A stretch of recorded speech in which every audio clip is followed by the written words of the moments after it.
Greetings, Earthlings. 'Tis I, OUTFXD, the worst video gamer in the world, and you're watching Unturned, single-player survival.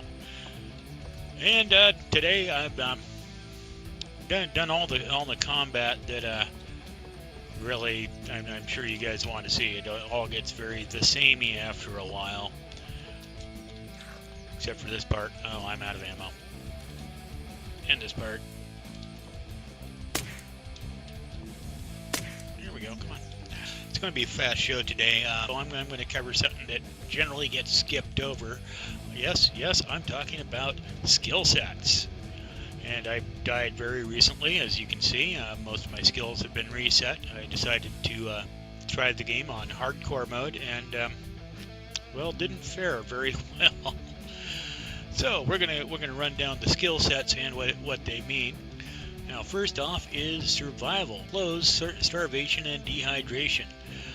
So it means that the second and third bars at the bottom fill at a slower rate, and you need to worry about food and thirst less. Endurance gives you greater stamina and agility, so it gives you more hit points. You can take more damage before dying. Sneaky Beaky gives you less aggro and noise. I've had this maxed, and honestly, I can say that I haven't noticed that much of a difference single player wise. It does decrease the noise your character makes when you're walking across grass or wood or whatever. So I guess in game and PvP it decreases the amount of noise, and therefore other players would be less aware of your presence. Marksman gives you better accuracy and recoil. I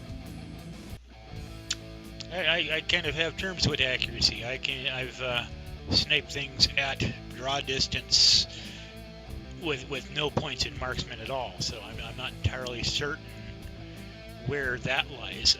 Recoil, this is important to people who fire semi-automatic. You're going to be putting a lot of rounds down range in rapid order if you're firing a semi-automatic or automatic weapon, and you'll be shooting in rapid succession. You want higher recoil control, so this will allow you to get back on target faster, especially if you're using like an Uzi or a Pro 90, where you don't have a choice. It's automatic and fast. It fires fast. You can I think it's the Zubokanov. I'm not sure if I'm even pronouncing that right. It just has massive recoil. It has an automatic fire and high damage and can be devastating. However, it's like having a bucking bronco in your hands. It kicks all over the place. You need a bunch of marksmen to calm it down.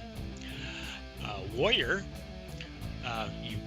allows you to do more and take less melee damage.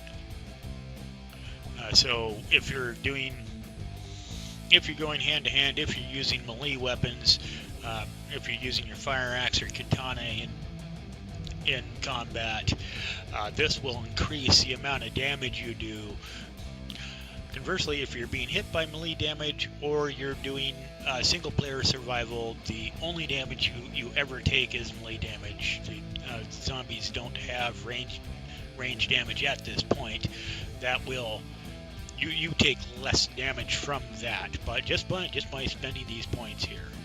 So single player or PvP, that warrior I think is a good investment, unless you're going to be a sniper and you just plan on never ever taking any melee damage whatsoever. Outdoors, this is stronger mining and chopping. That means takes you less time to harvest materials from trees or boulders.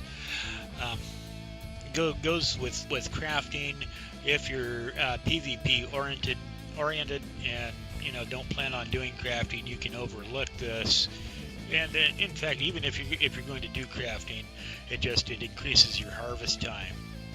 Decreases your harvest time. So it's nice but not necessary. Craftsman.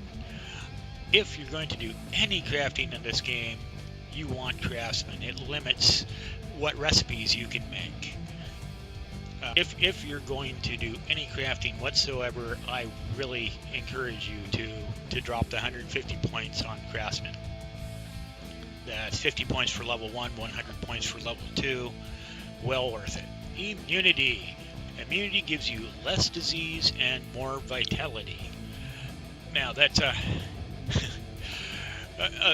bit confusing. Less disease, you have your toxicity in the bottom end. It means when zombies hit you, you take a little bit of disease. The more immunity you have, the less disease you take. When you hit 100%, you start losing health, and you lose it fast. On normal servers, it's kind of a deal. You know, you want to keep an eye on it. It's not terribly important. On hardcore servers, you can go from 0 to 100% immunity in 1 or 2 fights. It becomes a big deal. It also increases vitality, which is this little yellow button here, little yellow gauge here, which increases your sprint time, run speed, and jumping. So that's very nice to have. So what does this all mean? If you're into Unturned for PvP and you run a short and fast lifespan, charging guns a-blazing, when you die respawn and do it again, then Endurance, Sneaky Beaky, Marksman, Warrior.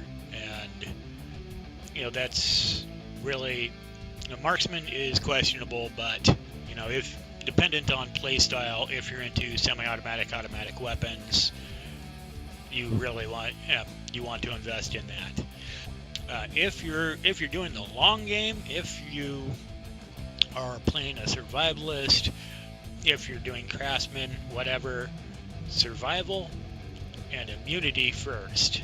Max those out. Run up your endurance as you go, and warrior later in the game, and then just kind of flesh things out. Once again, if you're going to do crafting, you want to invest in Craftsman as soon as possible outdoors as you can. Spend your extra points there. And I think I covered everything. I thank you for watching, and have a good night.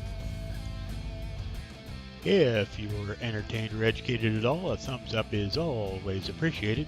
Leave your questions, comments, and suggestions below. If you want to follow my series, feel free to subscribe.